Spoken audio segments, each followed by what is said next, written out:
જો ભગવાન તમારા ભાઈબંધ છે અને તમે બહુ મોટા ભગત છો તો કદાચ એમણે આપણું બાળક મારવા બદલ તમને માફ કરી દીધા હશે, પણ એક માં તરીકે મેં તમને માફ નથી કર્યા. એટલે તમારી જગ્યા ઉમરાની બહાર હતી અને રહેશે.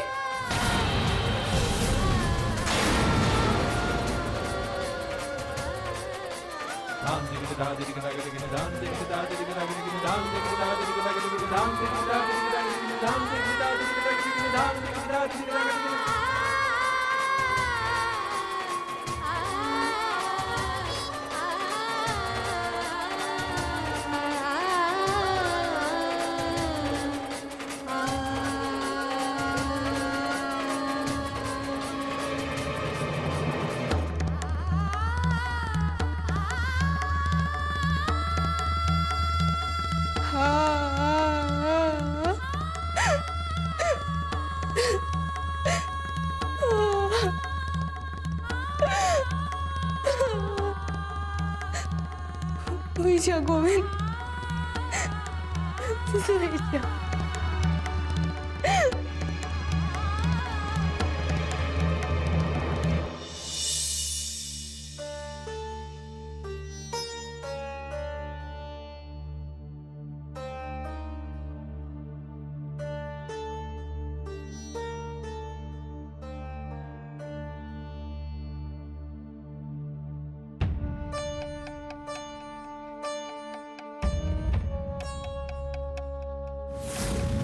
હે ભગવાન, આ સજા કોને દેવાની હતી ને કોને મળી ગઈ? આ ગોરાબાને સજા મળી એમાં આ હુકમ બેભાન થઈ ગયા હશે. દરેક વખતે તકલીફ મારા ઘરને પડી રહી છે. ખબર નહીં આ ક્યારે ભાનમાં આવશે. અને મને એ ન સમજાતું કે આવું થયું કઈ રીતે હશે. આ તુલસી સિવાય બીજા કોઈનો પથરો ગોરાબાને અડ્યો નથી. હું કઈ રીતે બન્યું હશે? નક્કી કોઈ વાત તો છે. હા, પૂજારી બાપા કહેતા હતા કે ગોરા અને એના બાપા મેલી વિદ્યાના જાણકાર છે. એમની ઈ શંકા સાચી જ હશે. પણ ગોરાબા મેલી વિદ્યાના જાણકાર હોય તો ઈ વાતની ખબર મને તો પડી જ જાય. પણ આ દી સુધી અંદેશો ન થયો. કાંઈક તો છે, બાકી એવું બને જ નહીં કે પથરા પાછા આવે. મેં મારી જિંદગીમાં આવું પહેલી વાર જોયું છે. ખબર નહીં આ કયા નસીબ હારે આવ્યા છે આ ગોરાબા, કે એમના વિરુદ્ધ રમેલા દાવ દર વખતે ઓડા જ પડે છે ને એમની હારે કઈ થયું નહીં ને આ ભાનમાં ન થાવી રહ્યા. ગોરા, ગોરા, તમે ભાનમાં આવી ગયા? હું ક્યાંની એ જ વિચારતી હતી કે તમને ભાન ક્યારે આવશે. ગોરા ક્યાં છે? મારે એની પાસે જવું છે. ક્યાં છે ગોરા? મારો ભાઈ ક્યાં છે? તમે ચિંતા ન કરો, એ ઘરે જ બેઠા છે. એમના પર હરિની કૃપા થઈ છે. તમે ચિંતા ન કરો. હરિની કૃપા થઈ છે એટલે? મીઠી, કયા મોડે પોતાની હાર કહીશ, પણ સાચું તો કેવું પડશે. આખું ગામ જાણે છે. તું નહીં કે તો બીજું કોઈ કહી દેશે. મીઠી, હું થયું ગોરાને? હા હા, આટલા ઉતાવળા ના થાવ. કહું છું, યુવરાજના આદેશનું પાલન કરો. ઉપાડો પથ્થર અને મારો. હરે કૃષ્ણ. હા હા, મારો પથ્થર. હરે કૃષ્ણ. અરે આ શું થયું છે? પથ્થર કેમ નીચે પડી જાય છે?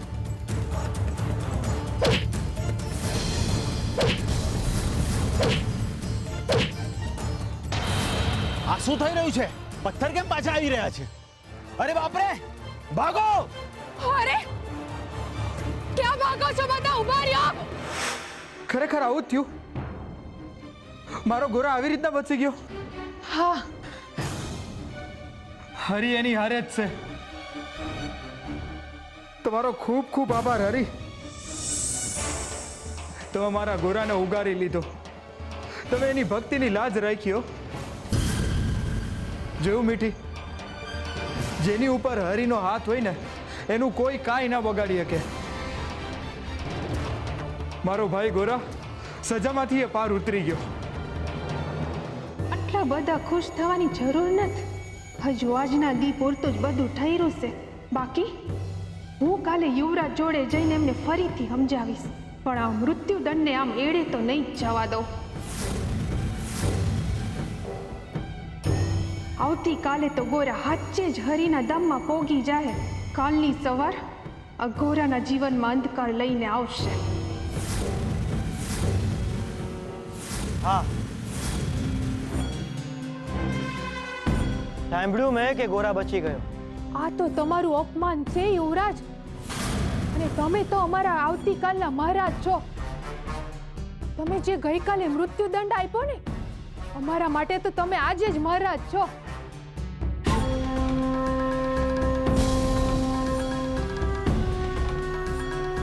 મને તમારા ન્યાય પર પૂરો ભરોસો છે યુવરાજ, એટલે સીધી તમારી પાસે આવી ગઈ. અને આ તમારા સિપાહીઓ ડરીને સજા અધૂરી મૂકી દીધી મહારાજ, અને ત્યાંથી ભાગી નીકળ્યા. આને તો તમારા ન્યાયનું અપમાન જ કહેવાય. કંઈ કરો મહારાજ, તમારા બોલેલા શબ્દોને સાર્થક કરો. આ ઘોરાને આપેલો મૃત્યુદંડ કંઈ પણ રીતે પૂર્ણ કરો મહારાજ, પૂર્ણ કરો. સિપાહીઓ, જી યુવરાજ. જાઓ જાઓ અને ગોરાને હાજર કરો. આજે હું મારા રાજમહેલમાં ગોરાને ફાંસીએ ચડાવી દઈશ. મારે કોઈને પૂછવાની જરૂર નથી. આજે ગોરાને મૃત્યુદંડ આપીને જ રહીશ. જાઓ જાઓ અને ગોરાને હાજર કરો. જી યુવરાજ.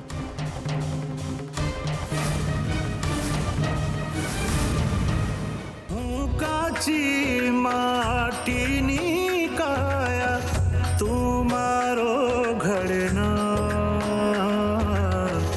તું મારો ઘડનાર. જેમ સુદામા સા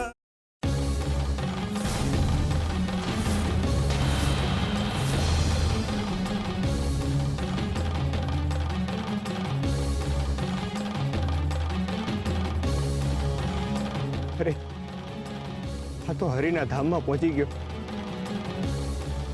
હરિ આની આત્માને શાંતિ આપે.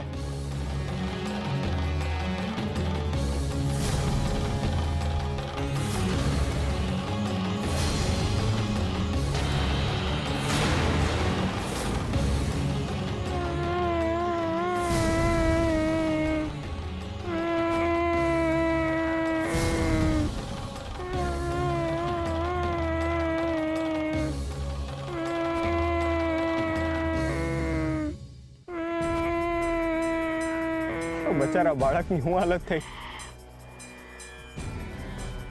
હરે કૃષ્ણ, હરે કૃષ્ણ.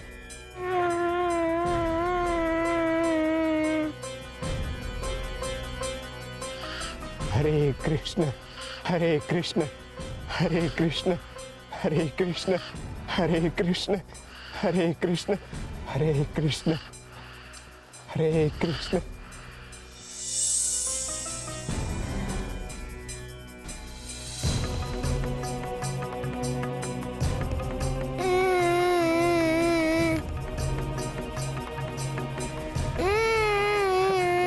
ના બેટા ના, નો રડાય.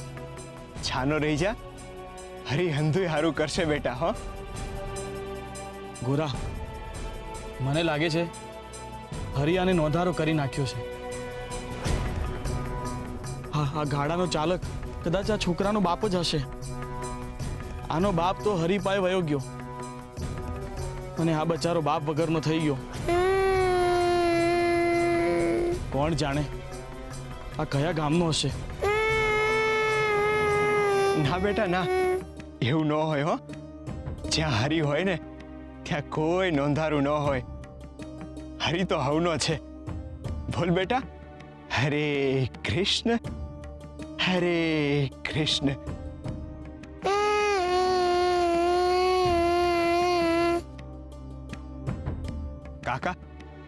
અને અંદર બહુ માર વાગ્યો લાગે છે. જુઓ ને, અને આહુડા બંધ જ નથી થતા. ક્યાંક આનું હાડકું તો તૂટી નહીં ગયું હોય ને? એમ કેમની ખબર પડે? ઊભો રે, હું જોઈ લઉં. હા.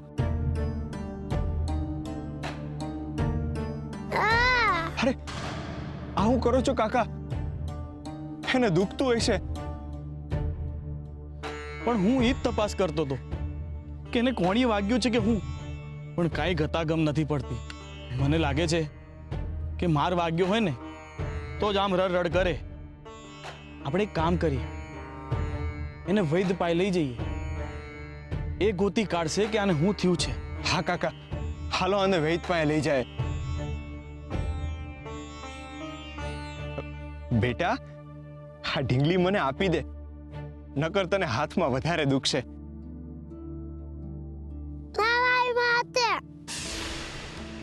માં? માં? આ ઢીંગલીને માં કહે છે? મને લાગે છે કે એની માં નથી, એની માં ગુજરી ગઈ હશે ને, એટલે આ ઢીંગલીને એની માં કહે છે. અરે રે, એક તો એની માં નથી ને બાપાએ ગુજરી ગયો. બિચારો અનાથ થઈ ગયો. જેના ઉપર હરિનો હાથ હોય ને એ કોઈ દી અનાથ ન હોય. આ જગતનો તાત હવનો મા બાપ છે, ને જેની પાસે કોઈ ન હોય ને એની પાસે હરી છે. એ વાત સાચી, પણ અટાણે આનું કોઈ રણી ધણી નથી. બચારો આ વગડામાં એકલો છે. જો આમ જ રહેશે ને તો કોઈ જનાવર આનું ભોજન બનાવી લેશે. ના બેટા ના, એવું નહીં થાય હો. હું છું ને. શું નામ છે બેટા તારું? ગોવિંદ.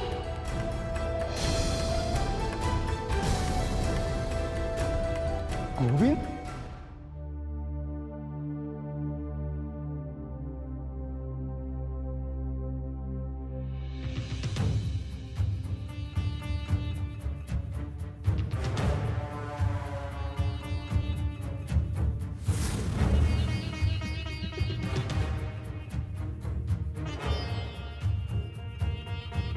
તુલસી, આવું ક્યાં સુધી રહેશે હે?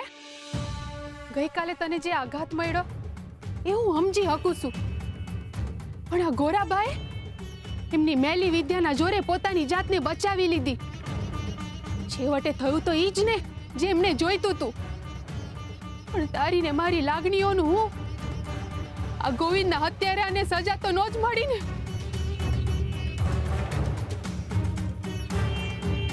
પણ હું એ નહીં થવા દઉં તુલસી. જેણે અપરાધ કર્યો છે એને સજા મળીને જ રહેશે. તારા ગોવિંદની વિદાયનો વસવસો હું એળે નહીં જવા દઉં. ને એટલે જ હું યુવરાજ પાસે ગઈ હતી ન્યાય માંગવા. ને જો ઈ ન્યાયમૂર્તિએ મારી માંગણીનો સ્વીકાર કરી દીધો. અને યુવરાજનો આદેશ છે ગોરા કુંભારને પકડી ને રાજમહેલમાં લઈ જવામાં આવે, અને કોઈને ખબર ના પડે એ રીતે ગોરા કુંભારને ફાંસી આપવામાં આવશે. ના, ન થપાવી. ના, પણ કેમ તુલસી? તારે તારા દીકરાના ખૂનીને સજા ન થપાવી? ના. તુલસી, તું આમ અચાનક ફરી જાય એ ન હાલે હો. આમાં મારે જ નીચે જોવાનું થાય ને. અરે તે કાલે કહ્યું તું એટલે હું યુવરાજ પાસે ગઈ હતી ફરિયાદ કરવા. મને માફ કરી દો. ગઈકાલે મારી અંદરની ભાવનાઓએ વેગ પકડ્યો હતો. એ મારી ભૂલ હતી. ભગતે મારા બાળકની હત્યા કરી છે, પણ એના બદલામાં હું એમનો જીવ તો ન લઈ શકું. જે પીડા એમણે મને આપી છે એ પીડા હું એમને ન દઈ શકું. એ મારા ભરતાર છે, ધણી છે. તમે લોકો જાઓ અહીંયાથી. હું અને ભગત અમને બેવને એકલા મૂકી દો. અમે લોકો અમારા બાળકની યાદો સાથે જીવી લઈશું. પણ છોડી દો ભગતને, છૂટો કરી દો એમને. યુવરાજને કહી દો કે તુલસીએ પોતાની ફરિયાદ પાછી ખેંચી છે. પણ તુલસી, આ કઈ રીતે શક્ય છે? તે જ કરેલી ફરિયાદ તું પાછી ખેંચે છે? આવેશમાં થઈ હતી ફરિયાદ, પણ અટાણે હું આવેશમાં નથી. મને માફ કરી દો. હું મારી ફરિયાદ પાછી ખેંચું છું. મારા ભગતને છોડી દો, છૂટો કરી દો એમને. જો ફરિયાદી પોતે પોતાની ફરિયાદ પાછી ખેંચી લેશે તો ગોરાને સજા નહીં મળે અને યુવરાજ પણ ફાંસીનો હુકમ પાછો ખેંચી લેશે. અરે પણ મારી વાત તો સાંભળો. ઊભા રહ્યો. તુલસી, તારી પાસે કાળજુ છે કે પથ્થર? તને તારા દીકરાના મોતનું સહેજે દુઃખ નથી? મેં તારા હાટું આટલું કર્યું ને તું હટાણે પાણીમાં બેહી ગઈ ને. વખત આવી મને દગો દીધો ને. મારા જ ભોગ લઈ ગાતા કે મેં તારા પર બરો હમુઈકો. મૂળ તો તું ઈ ભગત રાણી હોવ જ ને. મારા બાપા હાચું જ કહેતા હતા કે કોઈ દી કોઈના બરો હે લડાઈ ન લડવી. પણ કઈ વાંધો નહીં, ભોગવીશ. તારા આ નિર્ણયની સજા તું ભોગવીશ. વખત આવે બહુ કપરું પડશે તને.